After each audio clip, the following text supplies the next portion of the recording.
Mana tаңертең аман болғасын жүрміз. Рахмет аға.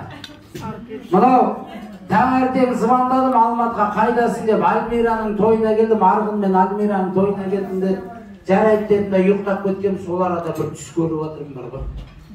Енді Альмира мен Арғын да маған бөтен емес. Bir жағынан осы Альмираға ұл туып атқанына қуанам апа. Ол өз ұл мінезді ғой. Ана қызды тәрбиелеп жарылқамайды. Ол туа берсін оған.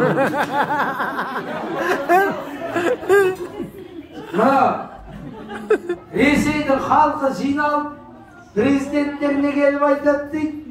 Ей, Путин 2050 жылы Ресейдің жағдайы қалай болады деп. Sonra Putin айтады дейді, сендер жындымысыңдар, мен қайдан білем, оны Қазақстанға барып, Назарбаев пен Тоқаевтан сұраңдар, солар біледі деп айтады дейді. Оны не үшін айтып отырмын, ағайын, біздің үкімет бәрін біледі. Bir жұмадан кейін красный зона дейді, красный зона болады. Bir 10 күннен кейін жол пиға шығамыз дейді, жол пи болады, қайдан біледі дейді, соны масқара.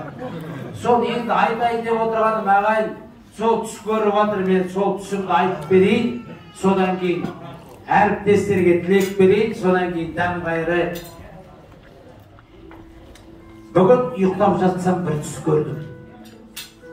Түсімді жақсы іс көрдім. Сол түсті қазір жүретін 2050 жыл екен. Өлмеппін әлі тірі екен.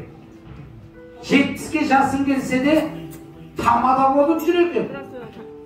Әлемнің киген киімі кәдімгі қазақы қойдың жүні екен. Ей, қой бақсақ қалай болады деп, бір Қытай мен бір негір қазақша сөйлеп тұр екен. 2050 жыл екен. Қазақтың тілі тіл екен. Ағылшын тілі әлсіреп екінші орында тұр екен. Футбол деген ойыннан қазақты қалай жеңем деп бразилецтер жүр екен. 2050 жыл екен. Бәрін айтты, бірін айт. Зерендінің әкімі бүгінгі 1 жасын тойлап жатқан Ануар деген ол екен. Қазақтар әбден байыпты, баюға оларға лайықты.